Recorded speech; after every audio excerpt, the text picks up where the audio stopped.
is where you go, right? Good evening, ladies and gentlemen. I'd like to call to order the Columbia Heights Public Schools Independent School District 13 School Board meeting of Tuesday, May 28th, 2013. We should all stand for the Pledge of Allegiance, please. I pledge allegiance to the flag of the United States of America and to the republic for which it stands, one nation, under God, indivisible, with liberty and justice for all. Laura, would you call roll, please? Ms. Meyer? Here. Mr. Landwehr? Here. Mr. Larkin? Here. Mr. Bardell? Here. Ms. Lee? Here. Palmer? Here. Thank you. As is our custom, Columbia Heights Public Schools create worlds of opportunity for every learner in partnership with supportive small-town communities by challenging all to discover their talents, unleash their potential, and develop tools for lifelong success. Next on our agenda this evening is agenda approval, adjustments, announcements, and correspondence. Do I have a motion to approve the agenda? So moved. Second. Motion by Laura, second by Lori. Any discussion on the agenda? Seeing none, all those in favor say aye. Aye. Opposed? That motion is carried. Thank you. The announcements are June 6th, Thursday, last day of school for students. June 6th, Thursday, 7 p.m., high school graduation. June 11, Tuesday, 7 p.m., regular school board meeting here in the community room. June 18, Tuesday, 5:30 p.m., school board work session here in the community room. June 25th, Tuesday, 7 p.m., regular school board meeting here in the community room. Superintendent Kelly, is there correspondence this evening? No, there is not. Very good, thank you. All right, this evening, we do have a Heights Lights, and I'm very happy that we have that.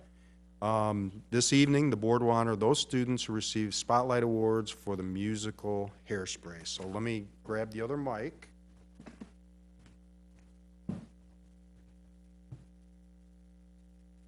Is it on? On? Great. All right. And this is the 2012-2013 Spotlight Award announcement for Columbia Heights High School for the play Hairspray. Congratulations on being the recipient of the following Spotlight Awards. First award is for overall production, honorable mention, overall production. So, Jill?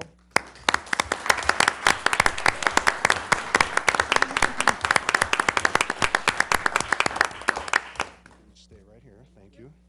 Here's that for that one. And the second one is we have overall performance. We have outstanding performance by a student orchestra, honorable mention for overall performance, honorable mention performance by a chorus, and honorable mention achievement in dance. So congratulations, very well done.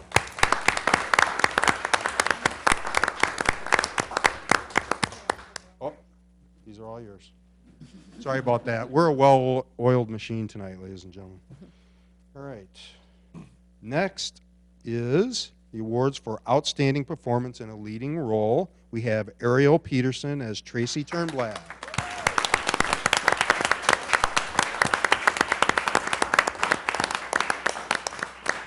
Very nice job. Congratulations. And we have Jesse McCormick as Motormouth Maybell.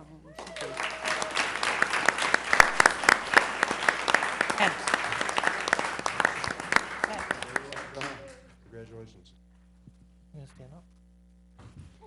All right. Honorable mention performance in a leading role. Right. We have Hector Leon as Edna Turnblad.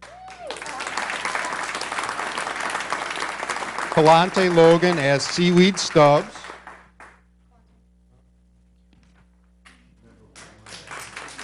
Logan as Seaweed Stubbs.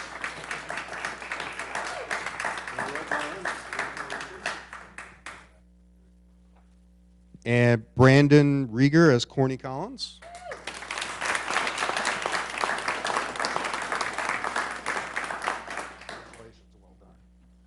And Jesse Mickelson as Link Larkin, who couldn't be here tonight.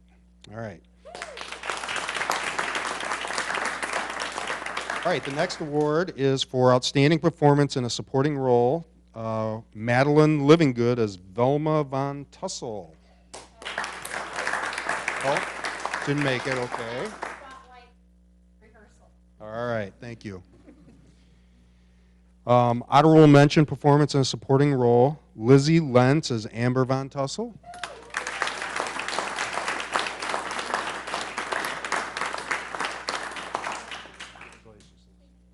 Very well done. Okay. The other two were Maddie Gilbertson as Penny Pingleton.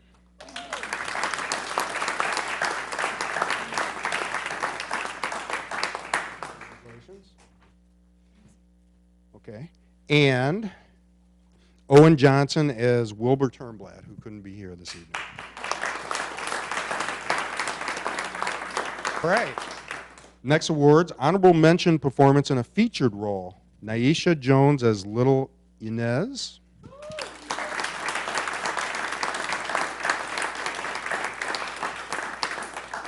Very well done. Congratulations. Araya Foy as Dynamite.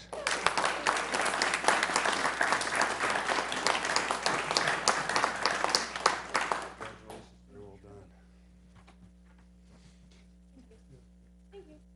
Oh, okay.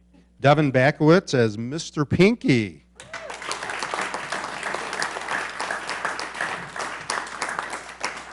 to see you again. Is it Aha Burgess as Prudy Pingleton?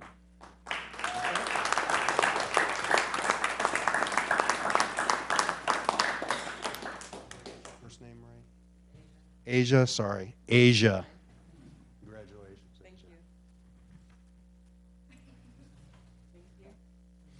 you. And Samira Demry as Dynamite. Couldn't be here this evening. And Crystal Life as Dynamite, who couldn't be here. So I'd like to thank these young ladies and gentlemen. Very good play. Yeah.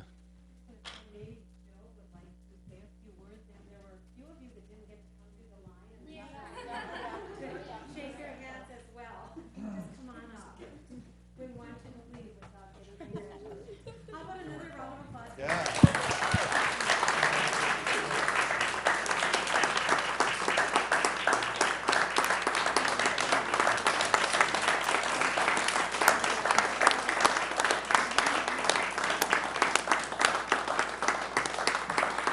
I would just like to take a minute to thank the board and the administration for being so supportive of the arts, because our show wouldn't have been what it was without all of your support. So thank you for that. And we are just thrilled. We've been a part of Spotlight. This is our 5th year. The first year we had 5 awards. Next year we had 6. The next year, no, it's our 4th year. Next year we had 8, and this year we had 22. And I think that is just fabulous. And we have such talented kids. I think some of them don't even realize yet how big of an award it is, because it's like being All-State for any kind of athletic event. It's like the best of Minnesota, and we can't wait to perform on Sunday with all those other great artists. So thank you very much. We had a blast. We hope you did coming to the show. And next year, we got to find something good.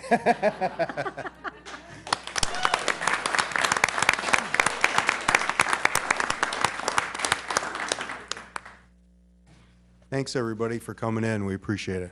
Thank you. All right, where were we? Okay, communication to the board is our next agenda item this evening. At this time, any citizen or employee may briefly address the school board. The board will listen to brief remarks, ask clarifying questions, and if desired, request that the administration follow up. However, the board will not take action at this meeting on requests presented at this time. Does anyone like to speak to the board this evening? Okay, it doesn't look like anybody's here, so we're going to move on. Our next agenda item is the consent agenda. Do I have a motion for the consent agenda? So moved. Second. Motion by Laura, second by Lori. Any discussion on the consent agenda? Seeing none, all those in favor say aye. Aye. Opposed? And that motion has carried. All right, next on our agenda is the acknowledgement of contributions. All right, can you find it here? And I'll read this quickly here. Whereas Minnesota Statute 123B02 permits school boards to receive for the benefit of the district bequest donations or gift for any purpose and apply the same to the proposed designated. In that behalf, the board may act as a trustee of any trust created for the benefit of the district and for the benefit of pupils thereof. Therefore, be it resolved by the school board of Columbia Heights Public Schools Independent School District number 13 that the school board accepts with great appreciation the contributions detailed in the background in this amount of $12,315.20. Donation, $410.20 to Valley View Elementary from Box Tops for Education. Following donations were made to the Columbia Heights High School Scholarship Fund. Nancy Johnson, $25. Betty Thomas, $25. Karma Deggy, $50. Bill Struff, $500. Class of 2011 reunion, $500. Don Mersion, $500. Y.A. Halleck, $250. Halleck Enterprises, $100. William R. Yost, $450. Pamela Zimba, $200. Anonymous donor, $5,000. Marlo Hammerston, $500. Columbia Heights Fine Arts Foundation, $500. Silver Lake Symphonic Winds, $250. Joyce and Dean Bliss, $1,000. Value in kind, donation of cabinetry and insulation in North Park Elementary from Franklin Builders, Inc. for remodel of teacher's lunchroom, estimated value $1,530. Donation of books to Valley View Elementary from the Jacobson Children for student support, estimated value $25. Total fiscal year 2012-2013 monetary contributions to date, $59,382.58. Do I have a motion to move this forward? Make a motion. Second. Motion by John, second by Ted. Any discussion? All right. It's a resolution. Laura, would you call the roll, please? Director Meyer. Aye. Director Landwehr. Aye. Vice Chair Larkin. Aye. Chair Bardell. Aye. Director Lee. Aye. Director Palmer, aye. Thank you very much. That resolution is passed. All right. Next on our agenda this evening is reports from members of the board, where the members of the board will report on board activities since the last regularly scheduled meeting of the Board of Education. I'll start on the other side. Ms. Lee.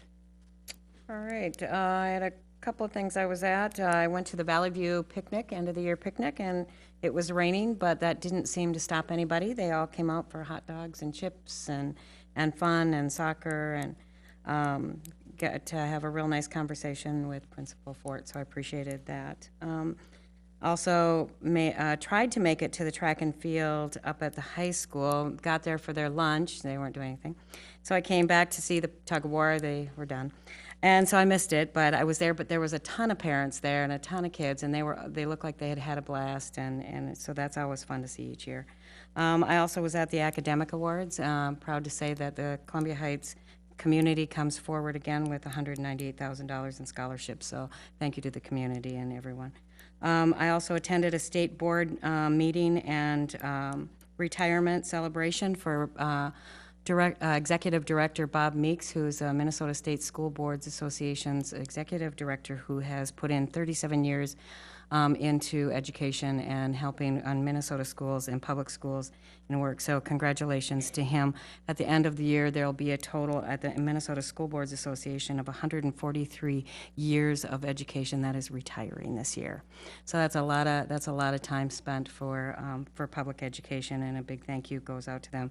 And I carried that for Columbia Heights to him and thanking him for all he's done for us. Also attended their board meeting, which we accepted the budget, and also discussed numerous other things, which the board will be getting information regarding. There is going to be a slight raise in our membership. So, and then I attended the work session also this last week. I think that's enough. Great, thank you. Ms. Palmer.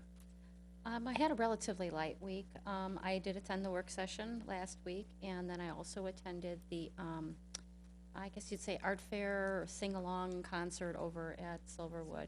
Yeah, oh, and it actually turned out to be a really beautiful day, just kind of right in the middle of all those lousy days.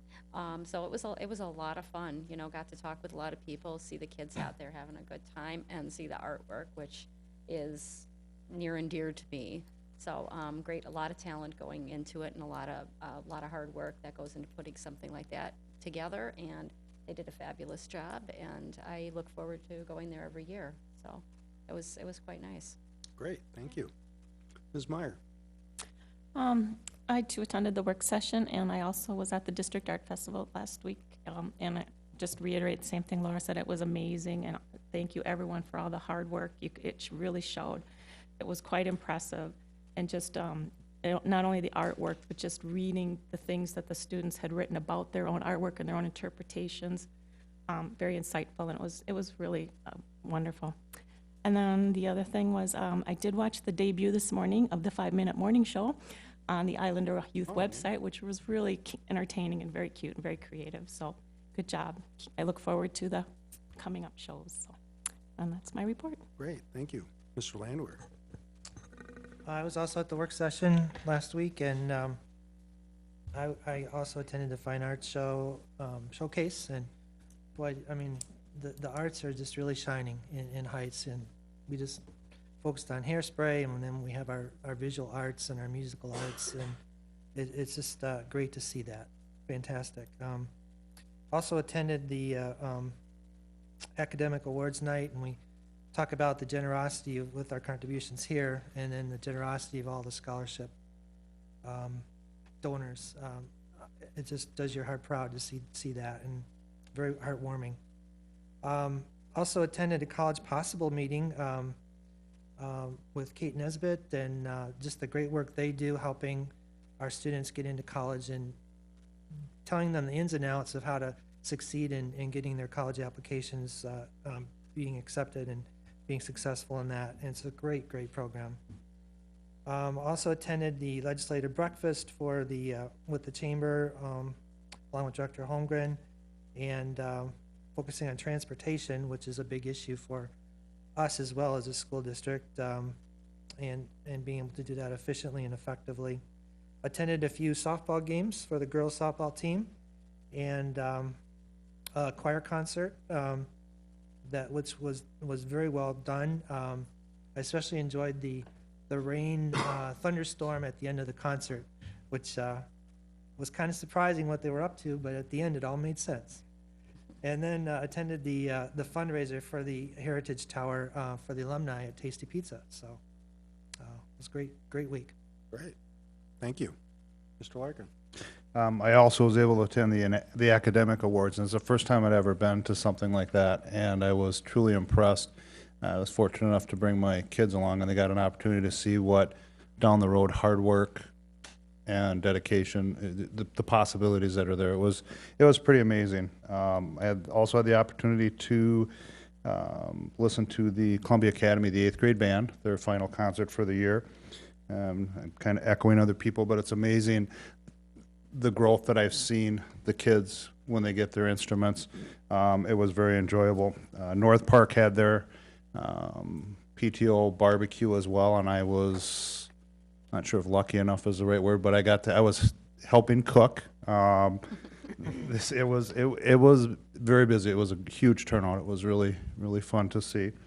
The Heritage Tower, the fundraiser at Tasty's, I also was able to attend that. That was well attended, and I think based on what I'm seeing, they did a really good job as far as raising some funds for that. I was at the work session. I also was able to stop by at the elementary school track and field day. I believe it was Highland that were the champions of the tug of war. I saw them going off singing "We Are the Champions," so I was pretty sure they were headed that direction. That's Pretty good who it clue, was. yeah. I was able to watch Columbia Academy baseball wrap up their season with a win. I was also at the Silverwood Art Festival, and again, the art was amazing. But one of the things that they did is they had the elementary school kids come in and play ensembles. I mean, it would be one person or 4 people from the different schools, and again, what the instruments in our schools are doing and allowing our kids to do is truly amazing. We're going to have some pretty good musicians as they get older, so that was nice to see. And I think that's it, other than I would like to plug the unveiling of the Heritage Tower this Wednesday. I don't know if you were going to talk about that, Superintendent, but that's tomorrow, yeah. So it's pretty exciting. It's up, it's covered.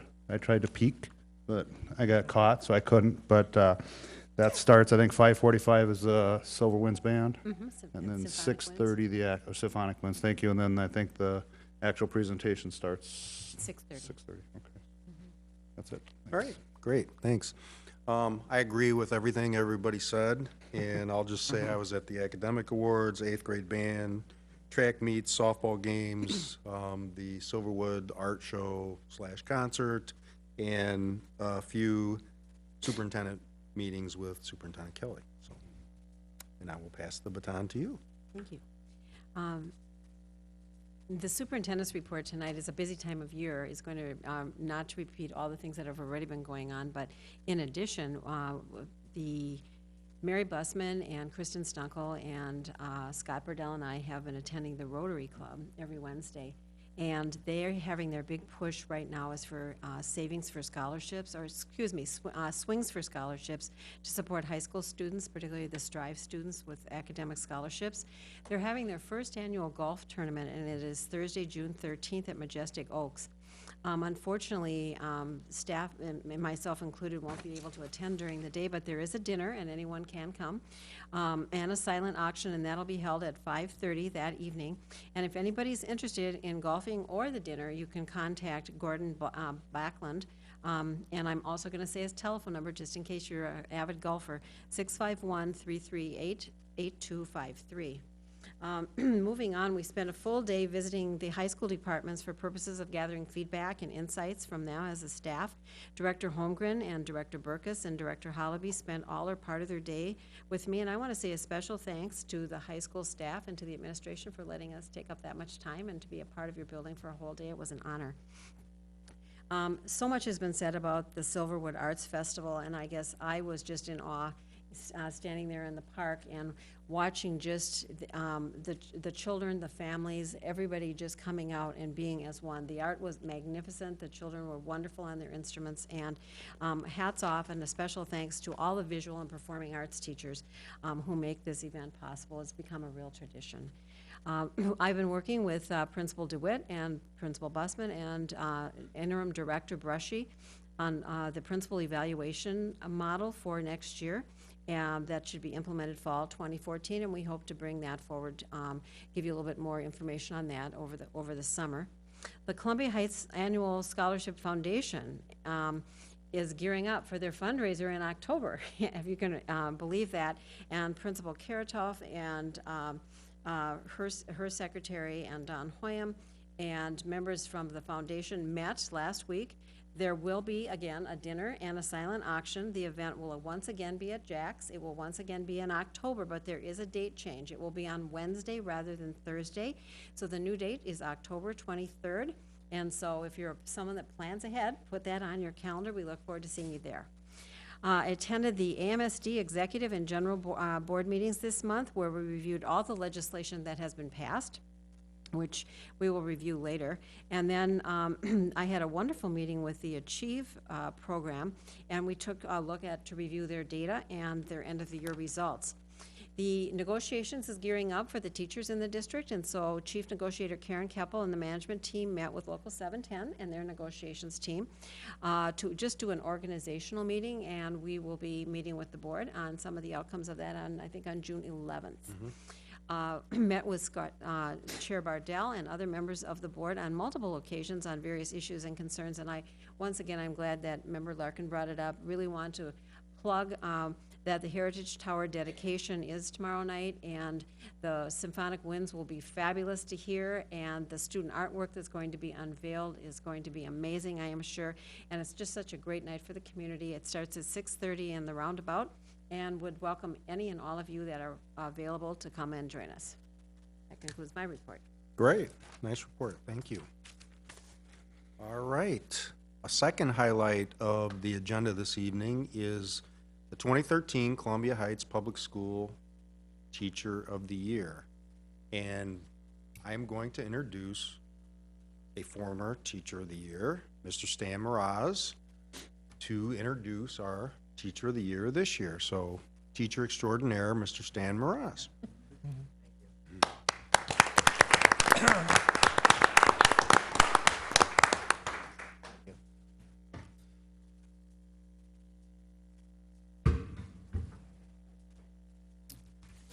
Well, I'll explain briefly the process, and then I'll have the honor of presenting our 2013 Teacher of the Year.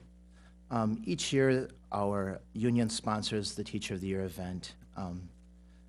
The staff nominate a teacher who is inspirational, distinguished, and passionate about their profession.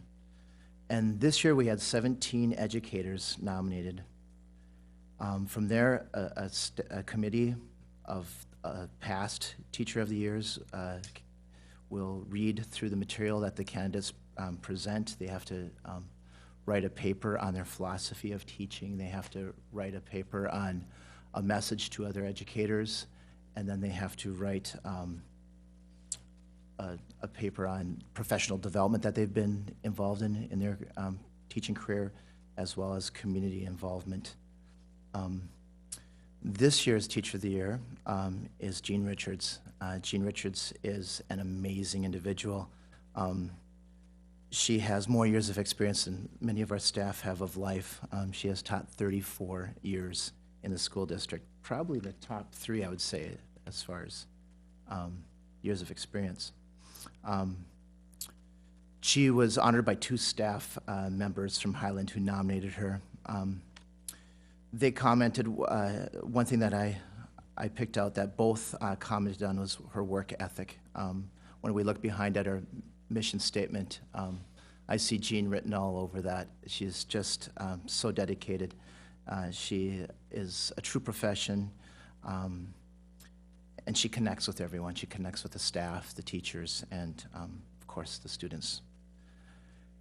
One thing that caught my eye, too, that Jean does as a science specialist, she uses science, and she celebrates it, and she uses science to reach her children. She collects data, and then she uses that as best as she can to teach her children in her speech pathology sessions with them.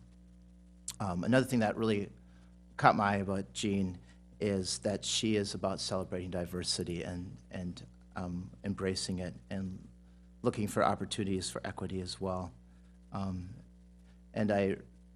before the meeting, I leaned over and I said, Jean, what really caught my eye and the rest of the members of past Teacher of the Years on the committee is that her service doesn't stop at the school. She is incredibly involved in the community and just amazingly dedicated to reaching out for others in her faith and in her profession as well.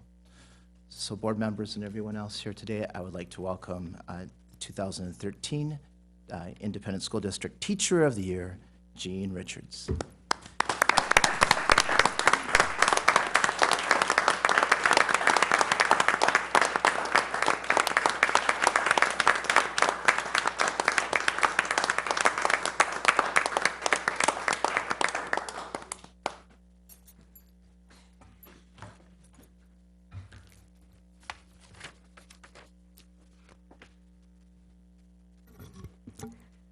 Well, thank you, Stan, for those very kind words of introduction, and thank you for your year of service. I want to talk.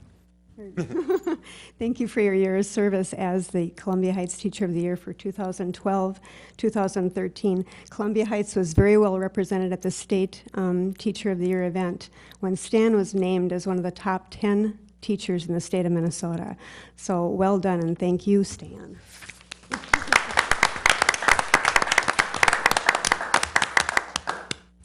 Superintendent Kelly, members of the board, I am very honored and privileged to accept recognition as the Teacher of the Year for 2013-2014 for the Columbia Heights School District. I am especially humbled because of the list of nominees is very impressive, and there were 17 nominees this year. These teachers demonstrate dedication, creativity, persistence, and leadership every single day that they come to work. and I am very privileged and humbled to be included in this group. But I think these nominees are truly representative of the entire staff that we have here working at Columbia Heights. And by the entire staff, I'm including custodial, food services, nursing, clerical, technology staff, administration, educational assistants, and instructional staff. I believe every one of our staff members hits the ground running every single day to try to make sure that our kids can be the best that they can be. We know that many of our students come to school with very full plates, having experienced struggles in their lives, in their young lives, far more than they should have to experience. And they are looking for just one or two adults, maybe just one adult, that will help them become the best they can be, to give them what the children deserve. And our staff is there for them day after day after day to help them become the best that they can be. And I am truly privileged to be a member of the Columbia Heights staff. And a couple of you mentioned this. A couple of weeks ago, I was also privileged to be a part of the Columbia Heights Awards Achievement Night. That evening, graduating seniors received recognition and scholarships for their hard work and dedication throughout the years of school. That night, I am proud to say, around $198,000 were given out in scholarships to our very deserving high school graduating seniors, and there were 47 recipients. These donors were primarily from local donors. The donations for the scholarships were primarily from local donors. For example, Kiwanis, Lions, Tasty's Pizza, Sarna's, Midwest Vending, the Columbia Heights Alumni Association, and several other private groups and individuals. It is totally amazing that a community of this size can stage an event of this magnitude. But even more amazing is what I saw as I looked out at the recipients. In front of me was a cross-section of the broad diversity that is at the heart of Columbia Heights. There were students from all over the globe receiving scholarships, and smile was spoken in all languages. When people hear that I work in Columbia Heights, they go, what's that like? And I always tell them that students who attend Columbia Heights schools know what the world looks like. They have learned firsthand about diversity, and that it's not a roadblock to getting along with others. It is more like a bridge to understanding the world. Our kids are growing up surrounded by diversity, and adults could learn a lot by watching how kids interact on a daily basis here in Columbia Heights schools. I am proud to represent the Columbia Heights teachers over the next year. This is a tremendous community with families who want the best for their children, and an equally tremendous staff ready to do whatever it takes to help those children. So thank you again for this recognition as we continue to get the word out that Columbia Heights is an amazing place for kids.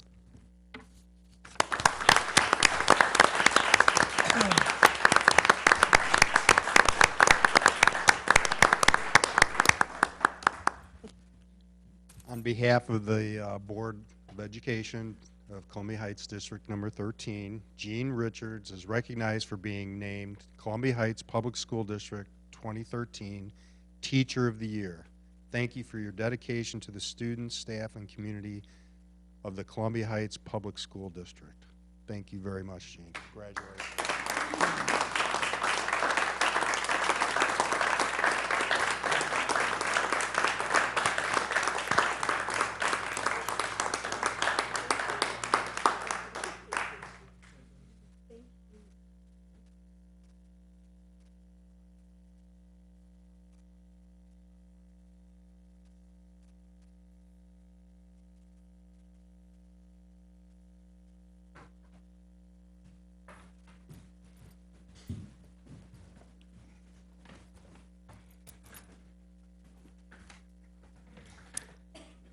All right, thank you very much.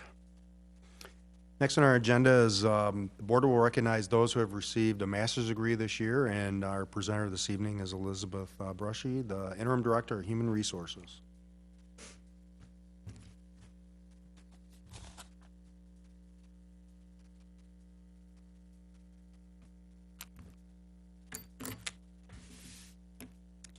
Good evening, Superintendent Kelly, Chair Bardell, members of the school board. I'm here tonight to recognize and honor the teachers in our district who have completed their master's degree during the 2012-2013 school year.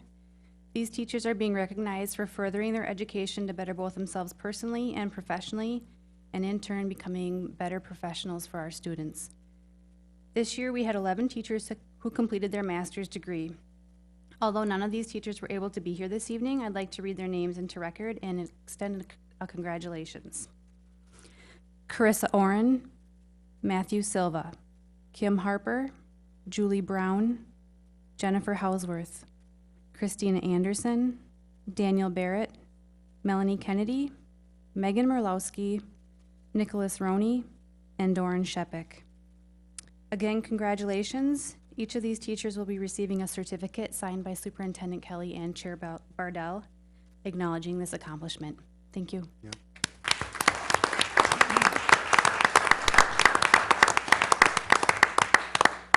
All right, thanks, Elizabeth. Oh, next on our agenda is the board will be provided information on the Columbia Heights High School robotics team. So looks like we have the robot here. So Dwayne Burkus, of Director of Teacher and Learning, is going to introduce us to the robot and students.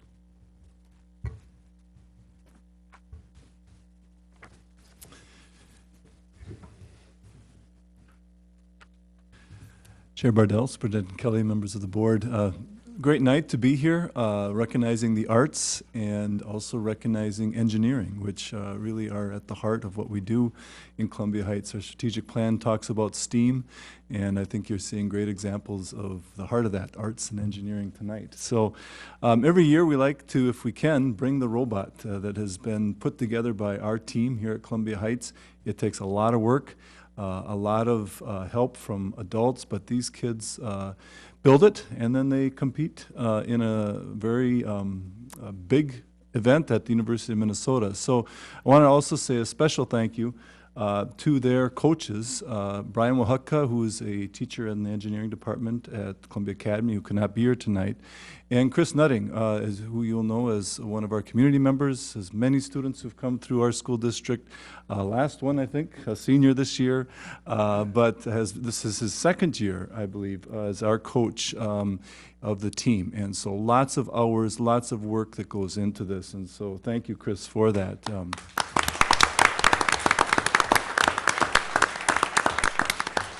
But I'm going to turn it over to him to introduce the team and the robot. Can we use that other microphone? That one, sure.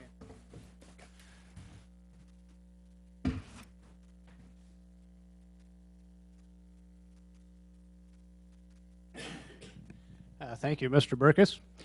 As he said, my name is Chris Nutting. I've been in the community for, I don't know, this is our 27th year of having a child in the district, so, and our last. So, That's a round of applause.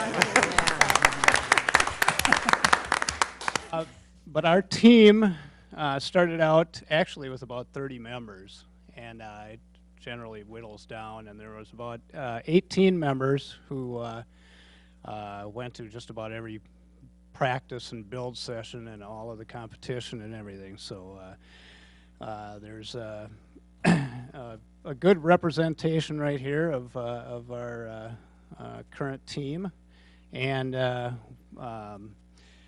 we were sponsored by BAE, who's down on East River Road there, and we built the robot at BAE primarily. So what I'm going to do is I'm going to have all the team members just say their name and their grade, and then they'll just give you a brief description of what the robot is, what it was supposed to do this year, and how we finished in the competition at state.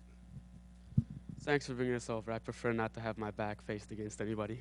Hello, good afternoon, everyone. I am Hemchan Ramnain, and I am a junior this year. This is my third year on the team. Hello, my name is Nina Ding. I am a sophomore this year, and this is my second year doing robotics. Hello, my name is Janice Gualpa. I'm a sophomore, and this is my second year doing this.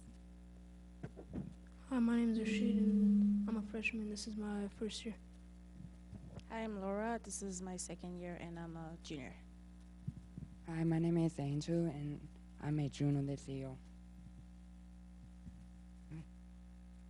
So now I'll just give you a brief overview on the game before we get anything started, but even before that, I just want to say we're not going to activate the robot at all during this for mostly safety reasons, and I see a lot of expensive equipment that I'd like to keep in one piece.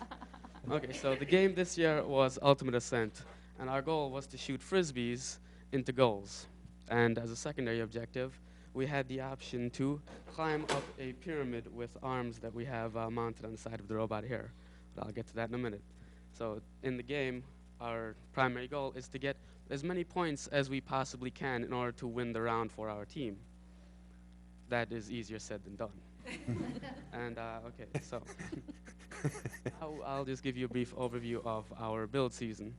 After getting the challenge, we were saying we were on the same page is a bit of an understatement. We were not on the same page at all. We were scattered around everywhere thinking of random ideas that we could use for this machine. But eventually we had to come to some kind of consensus, because where would we get if everyone's thinking about A, B versus C and all that fun jazz? So we ended up going into a prototype stage a little later than I would like, but we got there eventually. After that, we ended up working with our mentors in order to create this wonderful machine I have next to me. I know it's not very aesthetically pleasing, but it does the job. During this, the build season is about 6 weeks, and well, we don't necessarily use every day out of the 6 weeks, but we use the time, well, we try to use the time wisely. And during this build season, like I said, prototype phase, etc. Then once we start building the actual machine, we must communicate with all the various people and jobs we have in the machine. First, we must try to get a blueprint, a blueprint laid out. And we have certain teams such as mechanics, electronics, and Pro-E, basically the model to keep us all on track. And for the mechanics, we basically create the bulk of the machine while keeping in touch with our electronics team. And I'll let them give a brief description of what they had to go through. Well, this year I got to work a lot with the wiring, and this year was fun. I had to work the chance to work with the I cannot pronounce it, mechanism wheels, and it was a challenge at first, but then I understood how they worked and how their program was run. It was, to say I'm not a nerd, but I did enjoy the time learning how to do it. It was also a challenge because many of the people that were in robotics this year weren't the most productive people, so we had to get them on time, and we had to keep constantly reminding them to do their job. And so far, this has been the greatest year I had in robotics. Well, my job was to do all the computer stuff on there, and it was kind of hard. We wanted to do a lot of things like autonomous mode, but we didn't have the time. We kind of and we couldn't really do the program until the robot was like ready to run. So we had to wait till like the last 2 weeks to finish all this. It was hard though.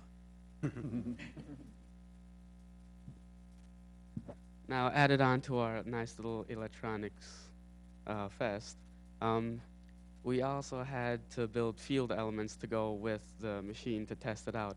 But I think I'm skipping over a few people, so I'll just let them have a word in.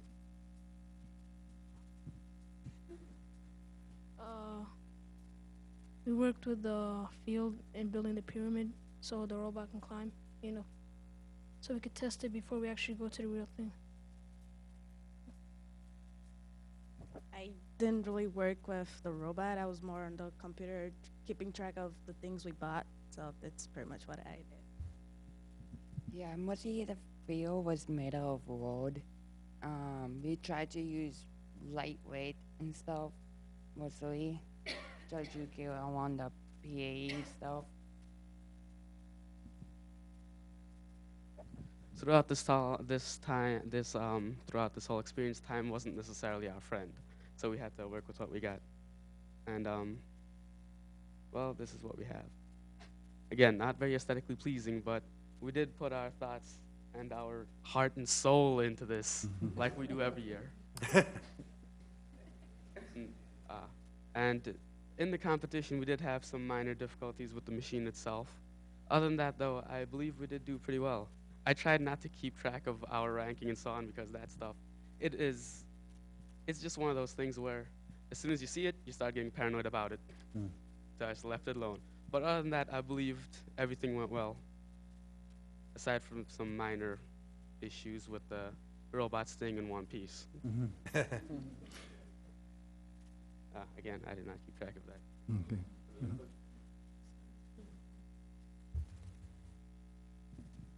Well, this year we placed in 17th place. We did much, much better than last year. If we would have stayed a couple of minutes more, we could have actually gone to states, but you know, it was late and we had to come back home. If it's okay, could we just show a brief clip, just 30 seconds even, of the competition? I think the team has a longer video here. It's on YouTube. I'll try to get it to a spot here where you can see them. This is at the University of Minnesota, is that correct? Yep. In Williams Arena. You can see how they set up the competition area. And those are the frisbees being thrown, huh?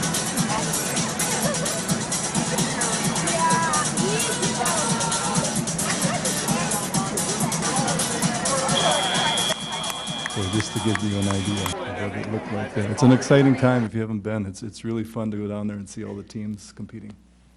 And it was, we ended up 17th out of 63, I believe. So we had a pretty good year. Yeah.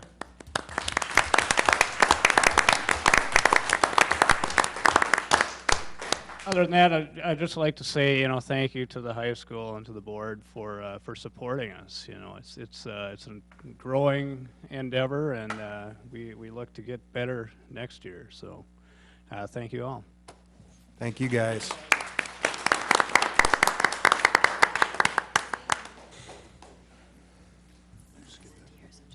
Okay. All right. We're going to skip our next agenda item in view of the North Suburban Conference update. So with that, we're going to have Mr. Robolewski, our interim K-12 activities director, give us an update on the North Suburban Conference. Good evening, Chair Bardell, members of the school board, Superintendent Kelly. I have a short PowerPoint presentation.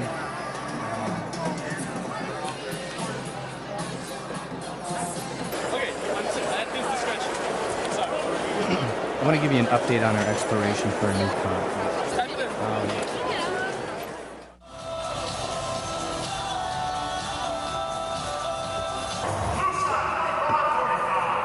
Thank you.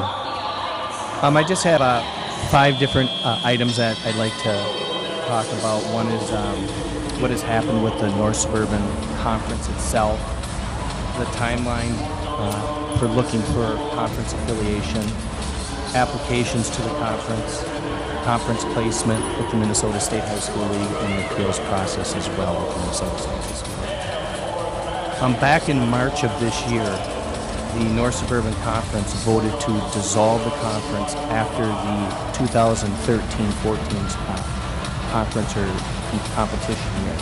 So basically, we have one more year with our conference. Even though there's a lot going on, if you read the papers or anything, there's a lot of dissolving or disbanding the conference.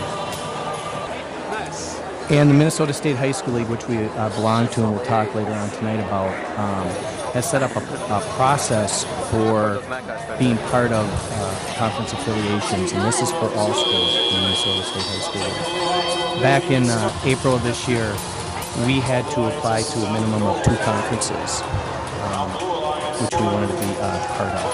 We did 3. At the end of May, we were given the acceptance or denial letter from those conferences. The next process is then you gather information regarding your school and the other conferences to help assist the State High School League in placing you into a conference. And then in September, there is a hearing with the committee from the Minnesota State High School League, which myself and others will be attending. And then after the placement, if we do not feel the placements sir. correct is also a process. And those are the timelines and the dates. That's tentative with the State High School League. Well, we all know our answer today. Up through July, those are the dates, due dates, but after that through September, the last two are tentative dates. So we applied to 3 conferences, and I just want to give you an update. The first one was the Tri-Metro.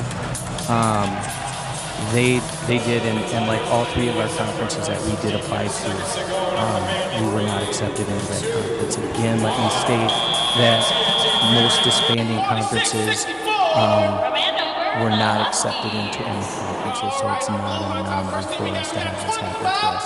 But here's a Tri-Metro. These are the schools that we applied to for that conference. We also applied to the St. Paul City Conference. Those are those schools. And the last one, the Suburban Conference, after we did apply to that conference did vote to dissolve itself. So where are we at now? At this time, the State High School League will look for a form for us to fill out, and they look for information that we give them based on the 3 areas below. Geography, enrollment, and comparable athletics. And we do feel that the conferences that we applied to, we do fit their face, and we would be a great relationship with those. So as we fill out our forms and get them into the state, it helps the state place us into a conference. And those are just 3 categories that we look at. And then again, at the end, in September, there'll be a hearing, there'll be a placement, and there's a peers process that we have in October. So I just wanted to give you an update. I don't know if anybody has any questions.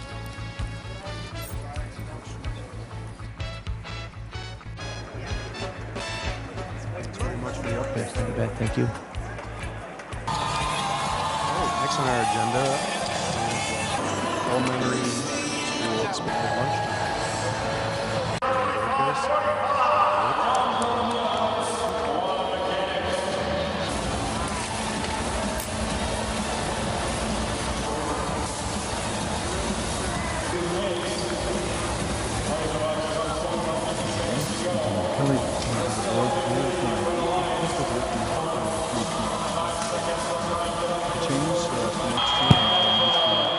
And recess schedule.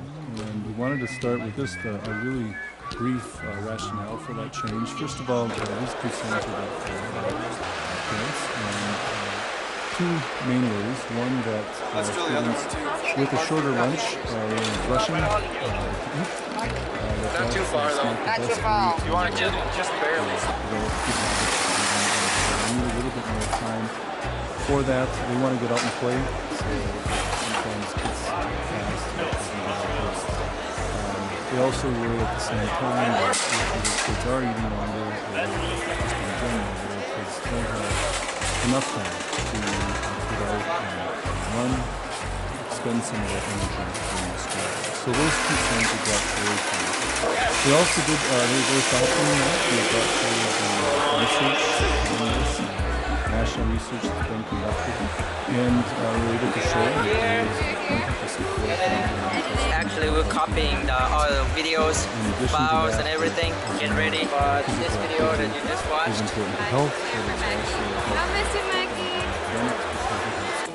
Again, be able to focus a little bit better because they've had a chance to move. So those are the rationales. Africans, by the way. Africans. I wish they just go in there for a second.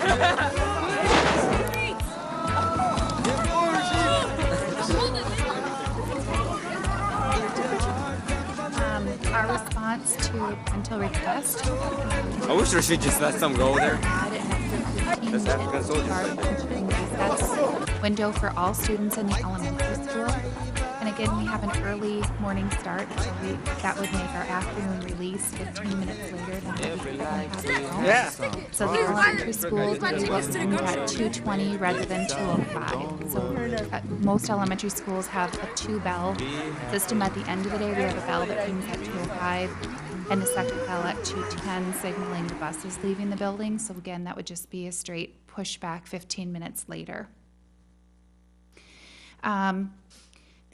The adjustment would be made only to the lunch and recess window. So again, this would not affect the elementary teachers adding to their contract day. We would be adding time to our lunch duty monitors, 15 minutes or half an hour to their schedule, as well as possible adjustments that would need to be made with transportation, looking at the elementary bus runs and then making it to the middle school and high school in time for their afternoon runs. But this financial impact would not increase teacher salary at all, just minor increases to lunch duty monitors and possible adjustments to our transportation cost. So next steps, we will notify parents this year at the end of this school year so that they have plenty of time to adjust to the schedule for the beginning of next year. I know that Director Holmgren will be working with the transportation company on new bus routes. And of course, then our elementary principals will be working with their master schedules to adjust them to increase this 15 minutes to the lunch recess and then to the end of the day.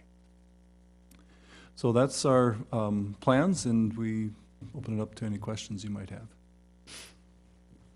I just have one real quick. Obviously this is a good idea. Is there anything in place that's going to keep the kids from still eating fast and just getting more recess time? Actually, we will have mandatory seat time at the cafeteria table. good. So the 3 elementary principals have really been looking at how we can maximize the use of our cafeteria tables, because we do need to extend time so that we have enough space in the cafeteria, as well as not overloading our monitors watching students outside. So it's safe in the cafeteria, we have enough space, and then that we have enough supervision outdoors as well. But I'm yes. just trying to think like a 5th grader there for a second. Yes, no. Forget how thinking this. No, you're right. They'll learn quickly that they'll be sitting there anyway, so they may as well eat their food. I think that's a good idea. That's why I was asking, is I think that making sure you do that. Yeah, Ted. Yeah, I've heard parents talk about this too, so I think this is long overdue, but I'm glad you're doing it. And it does match with the research I heard about at the national conference, that physical activity actually stimulates the brain, which leads to better learning. So it makes total sense. I do have a question as far as, with revising the busing schedules and stuff. What are we looking at? Are we looking at an additional routes, or, because we're talking about all 3 of the elementaries, correct?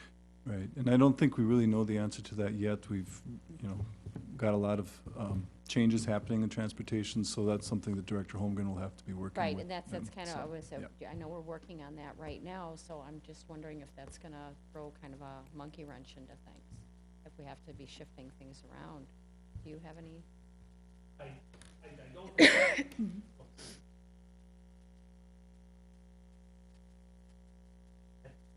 Yes, yeah. At this point in time, I do not foresee a large change in our transportation.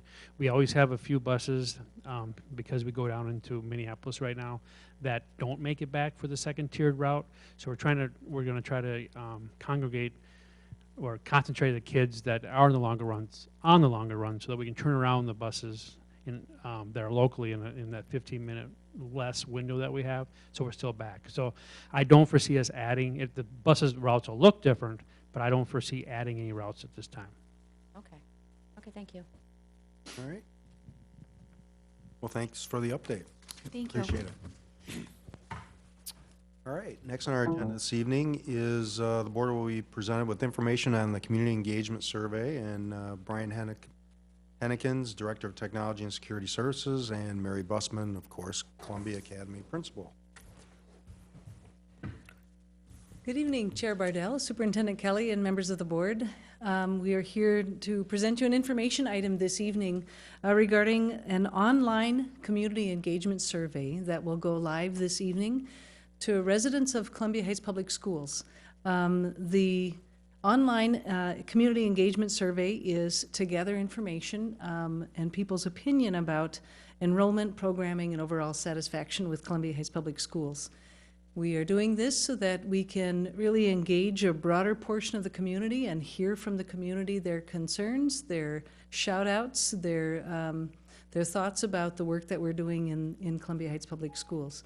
So the I'll ask Director Hennekens to talk about the times that the survey will be open and when it'll be live and when it'll be closed.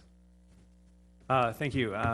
The survey is, I did post that live just a little bit ago. So the survey is live on our site right now. It will be live until June 6th at 5 p.m. We will be putting that information out in several forms, from phone calls to Facebook to Twitter to the cable channel to postcards. So we're really going to try to get the message out. The survey's there, please take it. So that will go to all of our residents for Columbia Heights Public Schools.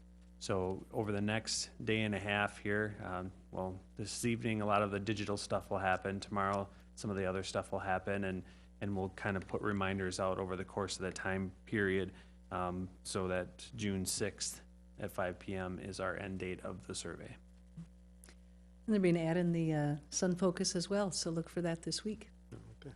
Mm-hmm. Yeah, Laura. Yeah, I understand that, that although these are technically anonymous, we are asking for the address just to verify that they're actual residents of Columbia Heights.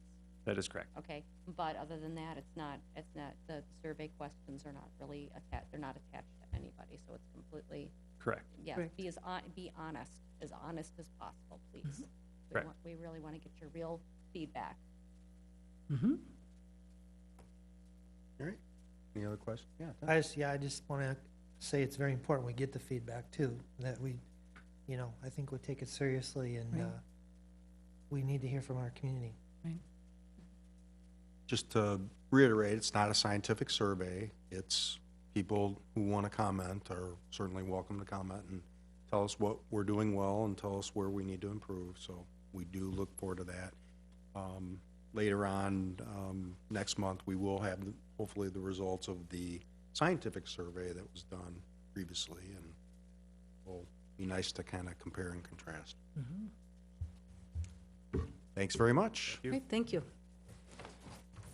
All right, moving on to our action items. The Minnesota High School League MSHSL resolution. This is something we need to do every year. Board will be asked to approve the Minnesota State High School League resolution for participation in the 2013-2014 school year. Mr. Robleski. Chair Bardell, members of the board, and Superintendent Kelly, the Activities and Athletic Department is asking for the renewal of the annual membership to the Minnesota State High School League, which we participate in approved inter-school athletic and activities sponsored by the Minnesota State High School League. This is a yearly annual event that we do. Yep. Shall I read it, or? Yeah. All right, resolution for the 2013-14 membership in the Minnesota State High School League. Resolved that the governing board of school district number 13, County of Anoka, State of Minnesota, delegates the control, supervision, and regulation of interscholastic, athletic, and fine art events referred to in Minnesota statute section 128C.01 to the Minnesota State High School League, and so hereby certifies to the State Commissioner of Education as provided for by Minnesota statutes. Further resolved that Columbia Heights High School is authorized by this, the governing board of said school district, to 1, renew its membership in the Minnesota State High School League, and 2, participate in the approved interschool activities sponsored by said league and its various subdivisions. Further resolved that this governing body hereby adopts Constitution, bylaws, rules, and regulations of said league and all amendments thereto as the same as are published in the latest edition of the league's official handbook on file at the office of the school district or as appears on the league's website as the minimum standards governing participation in said league-sponsored activities, and that the administration and responsibility for determining student eligibility and for the supervision of such activities are assigned to the official representative identified by the governing board. Do I have a motion moving forward? Set that forward. Second. Motion by Missy, second by Ted. Any discussion? Yeah. I just want to say, this is the league that I think every school in Minnesota, school district belongs to. It's the overall league for the state, not the conference that we just talked about earlier. Correct. Correct. Right. Yep. Just to clarify that. Thanks for clarifying, yeah. Okay. Any other questions, discussion? Laura, would you call roll, please? Ms. Meyer? Aye. Mr. Landwehr? Aye. Mr. Larkin? Aye. Mr. Bardell? Aye. Ms. Lee? Aye. Ms. Palmer? Aye. Great. Resolution is passed. Thank you. Thank you. Dan, appreciate it. Next on our action items, new phone system lease resolution. The board will be asked to approve the lease for the new phone system. Brian Hennekins, Director of Technology and Student Services, and Bill Holmgren, Director of Finance and Operations.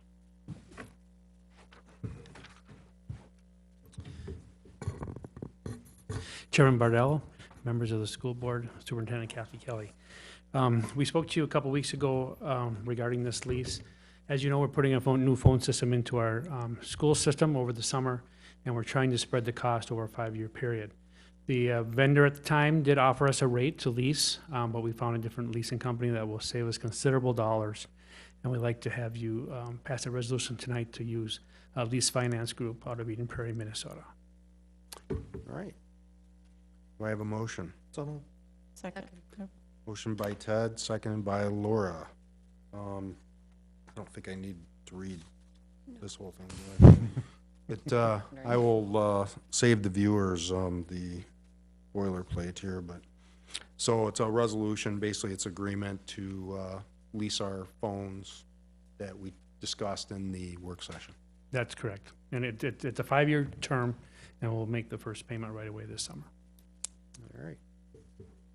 Yeah, Ted. And the savings will be about $38,500. Yes, over the term of the lease, we will save $38,000 over what we would have paid the vendor. Which is significant. Yes. I'll just read what this is. Thank you, Superintendent Kelly. Resolution authorizing the execution and delivery of a master governmental lease purchase agreement, supplement number 4955-1, and related instruments, and determining other matters in connection therewith. Makes it perfectly clear. Any other questions, discussion? Would you call the roll, please, Ms. Palmer? Ms. Lee? Aye. Ms. Meyer? Aye. Mr. Landwehr? Aye. Mr. Larkin? Aye. Mr. Bardell? Aye. Ms. Palmer? Aye. Great, the resolution is passed. Thank you very much. Thank you. Thank you. Pick it up a little bit. All right. Next on our agenda this evening is the board will be asked to approve the Alternative Learning Center ALC agreement. Bill Holmgren and Ms. Nicole Hallaby, Director of Student Services. As you know, over the last couple months now, we've been talking about a new ALC, a joint venture with Spring Lake Park. We now have a location. The lease that where we have our students now is expiring in August, and we need to move them. So tonight, what we're asking you to do is to pass a motion to join into that joint agreement with Spring Lake Park, and then to have 916 administer the program. Do I have a motion? So moved. Second. Motion by Laura, seconded by John. Any discussion? Yeah, Ted. I think it's important too to point out this would also save us quite a bit of money too, because of the new lease, right? Yeah, well, it's very, yes, the lease, just in the first year alone, saves us about $70,000 for that program. Part of it is, it's a little smaller area. As we talked, remember, we talked that the area we have now is way too big for what we need. But at the same time, we have a much less, lower rate than we have now too. So between the two, we're saving quite a bit of money, and it'll work for our kids for that program. And also it'll be located in Fridley, right? Yes, I believe the address is 7110 University Avenue, just up the road. It's close by, and it's a very good location for Spring Lake Park and us together. So it'll still be accessible, easily accessible for our students. Yes, very close by. Great. This is just a motion, right? All right, any other questions or discussion? Seeing none, all those in favor say aye. Aye. Aye. Opposed? And that motion is carried. Thank you very much. Thank you. All right, looks like Bill's up again. Bill's going to, board will be asked to approve a health and safety revenue application and policy 807. Yep. Health and safety. But should be the health and safety revenue application, right? Yeah, it's kind of changed over the year, health and safety, how the MD is administering that program. Right now, on a yearly basis, what I need to do with the board is If you remember, I think it was a month and a half ago where I presented a 3-year budget for the health and safety. I need you to approve that. We have to have that approved in order to actually receive health and safety funding from the state of Minnesota. If you look on page 22 of your packet, you'll see I did include the 3-year plan. This is where Gary Hown and myself really worked very hard to try to keep this relatively flat from year to year. And you can see from fiscal 2013, we're at a little over 800,000 looking for health and safety projects, and next year dropping that down closer to that $700,000 level. So I am looking just at a motion to accept this budget at this point. And again, just for school board members, the title is not correct. It should be just the health and safety revenue application. We'll talk about the policy in the next action item. Okay. Correct. Do I have a motion to move that forward? Someone. Second. Motion by Ted, second by John. Any discussion? Ted? And these are projects that we pretty much have to undertake by state law. Yeah. Correct? That is correct. This is a big piece, a very large piece of our health and safety program is our fire program. And the fire marshal comes in every 3 years and does an inspection of our school buildings. And we are told at that time what systems we need to change or improve or put in. So a big piece of what we do with health and safety is that. When you think of health and safety, what it really is the health of the buildings, okay? So the other pieces, any type of recycling program is included in here, any type of air quality in our buildings, in our classrooms, that's also under this. So there's pieces there's things that we have to keep healthy in our buildings, and it's mandated by the Minnesota Department of Ed. And we don't have a lot of leeway. Sometimes we can push one thing maybe to the next year to try to level out our costs, which we try very hard to do. But yes, I guess the main statement is we really don't have a lot of control. These are things that we have to do to keep our buildings healthy. Yeah, and I want congratulate you for being able to spread this out the way you have, so it's not a big shock in any one year. We don't need any shocks. Yeah. Right. Right. Yeah. Just for clarification, it says fiscal year 2014 twice. Oh, So I'm sorry, that assuming is definitely a typo. That's fine. It's 13, 14, and 15. Thank you.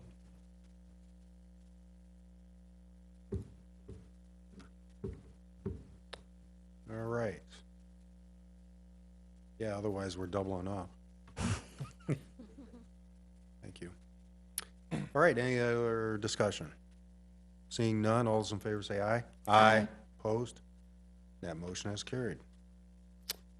All right, next on our agenda is the approval of policy 807. And before I ask for a motion to move that forward, a couple things. The reason why it's up here is we realize that this is one of the very few policies that the board has to approve, okay, directly, correct? And I'd also like to thank Member Landwehr. There is a typographical error in paragraph B2, general statement of policy B. It says will, may, and it should be may. It's just something that we needed to change it in view of a change in the law and the policy. So the will strikeout did not happen in the final copy, so we will fix that. All right, so do I have a motion to move this forward? So moved. Second. Motion by Ted, second by Lori. Any discussion? Seeing none, all those in favor say aye. Aye. Opposed? That motion carries. Thank you, Bill. Yeah, thank you. Last action item this evening comes from, there's always something more to learn department. And this is a resolution of the subcommittee for board appraisal. And the reason why we need to do this is Superintendent Kelly and I learned that in order to form a subcommittee that's of any duration at the board that's going to do board work, there must be a resolution passed by the board to do so. And I'll just read the resolution. Resolution regarding subcommittees establishment. Whereas at the April 16, 2013 work session of school board, members discuss options tools for board appraisal. At the April 16, 2013 work session of the school board, has decided the subcommittee should be formed to choose an evaluation tool for school board appraisal. This subcommittee will consist of 3 school board members appointed by the chair. The work of the subcommittee will be completed by August 20th, 2013. Be it resolved by the school board of Independent School District number 13 as follows. The Board of Education of Columbia Heights Public School does hereby resolve to form a subcommittee on board appraisal to determine the process and tool used in the appraisal process. And that's basically it. And I will also mention that at the April 16th, 2013, we did have 3 members who volunteered to work on that subcommittee, and after we, and they were myself, Ted Landwehr, and Missy Lee. So this is a formality to make sure we comply with our own policy that we create this subcommittee via resolution before we actually meet as a subcommittee. So, all right. Do I have a motion to move it forward? Make a motion. A second. Motion by John, second by Laura. Discussion? Actually, I actually have more comment type Oh, of sure. discussion. One of the things that we were discussing was how we can better work together as a board to get the work done that we need to get done. And we all had some concerns about various measuring tools. So the reason I believe we should form this subcommittee is so that we can develop a tool that will help us to pinpoint our areas of weaknesses and our areas of strength and be able to learn from that. So I think this is a really wonderful idea. So I guess I'm in favor of it. That's my discussion point. So. Well, thank you. Thank you. Yeah, I guess I would add to that too is in addition to being an evaluation tool for us, how to learn how to work better as a board, but also is an evaluation to help us better focus on what we should be doing as a board in light of promoting better education in the district. So there are multiple reasons for forming this committee and looking at ourselves to see how we can be a better performing and more effective board. And again, What good boards do throughout the country. right. And again, the object is, the reason why I formed a subcommittee is, we could sort of bring something forward to the full board, and the full board can evaluate it, and we can discuss and see. So it's just a way to get some work done, sort of outside of the regular formal meetings and save some time, so. And it's easier to build consensus in a 3-member committee than it is in a 6-member board, so it's probably a good idea. Well, that's true too. Well, I think we spent half an hour at least just figuring out to form a subcommittee. So. Exactly. All right, there's no more discussion. Would you call the roll, please? Ms. Lee? Aye. Ms. Meyer? Aye. Mr. Landwehr? Aye. Mr. Larkin? Aye. Mr. Bardell? Aye. Palmer? Aye. Very good. Thank you very much. All right. Board topics. Yeah, Ben. I meant to do this earlier. I just want to give a big thank you to Pam Sigurdson and Mr. Robleski for organizing the awards night, the scholarships. They do, especially Ms. Sigurdson's been doing this for years, and she is just a pro at it, and she volunteered her time to do it this year, and so I just want to thank her from the bottom of my heart for doing that. Oh, thank you. Yeah. Very nice. Any other topics? Seeing none, I call this meeting adjourned at 8:24.